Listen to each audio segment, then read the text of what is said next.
Welcome to Chillin' 101. We hope this video helps. You begin by preparing the file. Duplicate the background layer and enable history so you can undo. Once done, use a lasso or quick selection to isolate the object roughly. You don't need perfection yet. Make sure to include a little surrounding area for context. Then create a new layer for the fill and lock the original. This early decoupling saves time and prevents damage, and it sets you up to refine edges and sample surrounding pixels accurately in the next step. Now you refine. Apply content-aware fill or the healing brush to generate an initial replacement using surrounding pixels. If results look repetitive, switch to the clone stamp at about 30 to 60% opacity to blend texture more naturally. Use a soft brush with layer masks to paint in or erase transitions, making sure to sample frequently from varied nearby areas.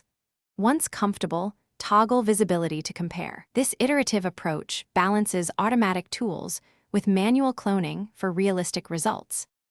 Finish by matching color and tonal range. Use curves, color balance, and a subtle dodge and burn to integrate the filled area. Apply selective sharpening to texture, then flatten or merge visible layers when you're satisfied.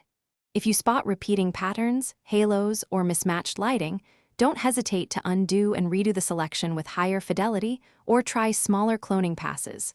One key troubleshooting tip: if artifacts persist, refine the mask and use frequency separation techniques to independently correct texture and tone for a seamless result.